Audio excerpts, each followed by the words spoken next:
இன்றைக்கி வந்து நம்ம வந்து மைசூர் பாக் செய்ய போகிறோம். அதுக்கு வந்து ஒரு 1.5 கப்பு மாவு எடுத்துக்கிடுவோம். கடல மாவு வறுக்கணும்.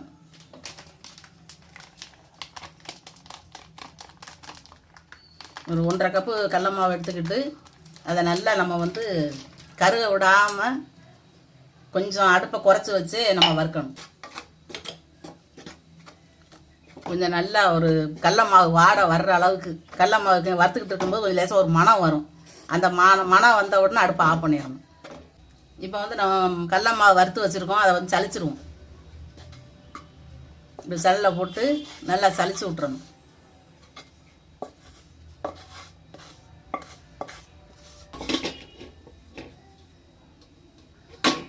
இப்போ வந்து நம்ம நெய்யை வந்து குறுக்கி வச்சுக்கிடுவோம். நெய்யை நல்லா சூடுபடுத்தி வச்சுக்கிறணும்.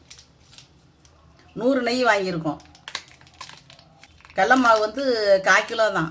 1/4 கிலோ கடல மாவுக்கு 100 நெய். அடுத்து வந்து ஒரு 200 ரீபண்ட் ஆயில் ஊற்ற போகிறோம். ஏன்னா நம்ம மைசூர் பாக்கு வந்து நிறைய நெய்யை இழுக்கும். நமக்கு அந்த அளவுக்கு நெய் ஊற்ற முடியாது. அதனால நம்ம வந்து 1 மடங்கு வந்து நெய் அப்படின்னா 2 மடங்கு வந்து நம்ம எண்ணெய் ஊற்றலாம். ஆனால் கடல எண்ணெயோ நல்லெண்ணெயோ ஊற்றிடக்கூடாது. வாசம் இல்லாத எண்ணெயாக ஊற்றணும். இப்போ அடுப்பு பற்ற வச்சு சூடுபடுத்திக்கிறோம். வந்து மைசூர் பாக் செய்கிறதுக்கு 1.5 டம்ளர் வந்து மாவு எடுத்திருக்கோம், கடல மாவு. இப்போ 3 டம்ளர் வந்து சீனி போடணும். சீனி 3 டம்ளர் போட்டிருக்கோம். இப்போ தண்ணி வந்து இதுக்கு அந்த சீனி முங்குற அளவுக்கு ஊற்றணும்.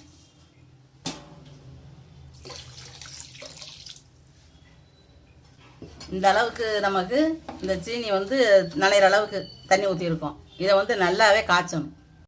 நம்ம வந்து சீனி பாகு வந்து இந்த அளவுக்கு காய்ச்சிருக்கோம்.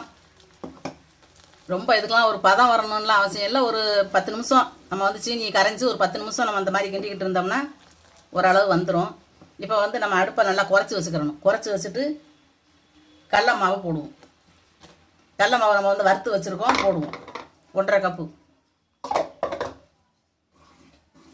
இதை வந்து நல்லா இப்படியே கிண்டணும்.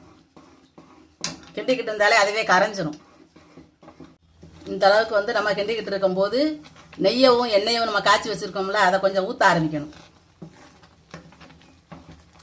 அந்த கடல மாவில் கட்டிக்கிட்டுலாம் கரைஞ்சிச்சு நல்லா. இப்போ வந்து நம்ம இப்படி இருக்கும்போது இங்கிட்டு சூடாக அந்த அடுப்பில் இன்னொரு அடுப்பில் வந்து சுட வச்சிடணும் நெய்யவும் எண்ணெயும். ஏன்னா ஆறிடும். சூடாகத்தான் ஊற்றணும். சூடாக மோந்து ஊற்றும் போது தான் இது நல்லா பொங்கிக்கிட்டு வரும். நல்லா கிண்டிக்கிட்டே இருக்கணும். அடுப்பை வந்து ரொம்ப அதிகமாக வச்சிடக்கூடாது, கொஞ்சம் குறைச்சே வைக்கணும். நம்ம கொஞ்சம் கிண்டிக்கிட்டு இருக்கும்போது ஒரு 2 நிமிஷம் கழித்து அந்த நெய்யை நம்ம அள்ளி ஊற்றிக்கிட்டே இருக்கணும்.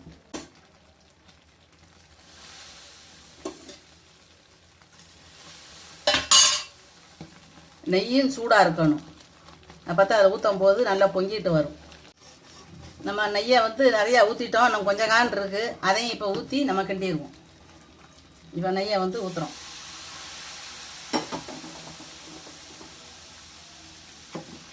இது வந்து இந்த அளவு ஊற்றுனதுக்கப்புறம் இப்படி பொங்கி வரும். இன்னும் ஒரு 5 நிமிஷத்தில் பதம் வந்துடும். நம்ம அப்படியே அடுப்பை ஆஃப் பண்ணிவிட்டு தட்டில் தட்ட வேண்டியதும்.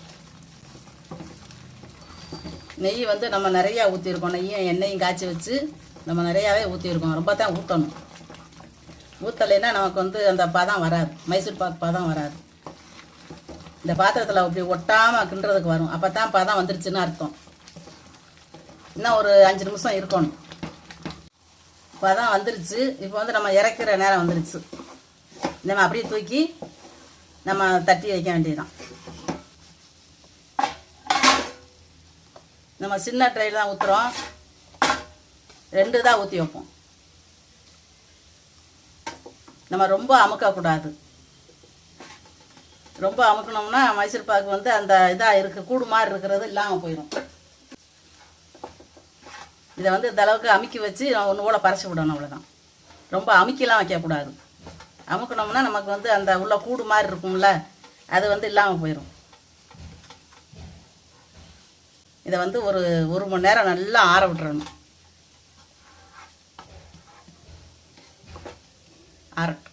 லைட்டாக சூடாக இருக்கும்போதே நம்ம கோடு போட்டு வச்சுருவோம். கட்டங்கணக்காக போட்டு வச்சிட்டோம்னா நம்ம அந்த அளவுக்கு எடுத்துக்கலாம். நல்லா ஆறிடுச்சுன்னா நமக்கு போட முடியாது. கை வைக்க முடியல சூடு. பயங்கரமான சூடாக இருக்கும்.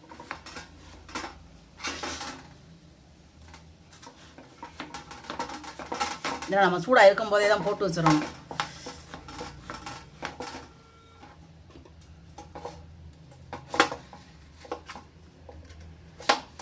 நம்ம சூடாக இருக்கும் போதே நம்ம கோடு போட்டதுனால தான் இப்படி வருது, இல்லைன்னா வேறு மாதிரி ஆகிரும்.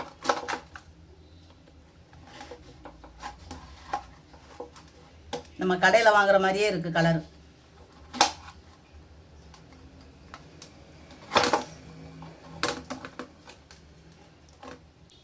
நல்லா வந்திருக்கு. ஒரு பீஸ் நான் பெருசாக போட்டேன். இன்னும் கொஞ்சம் சூடு இருக்கும்போதே கொஞ்சம் சின்னதாக வெட்டினாத்தேன், இல்லைன்னா இப்படி பெருசாகவே தான் ஒவ்வொருத்தரும் சாப்பிடணும்.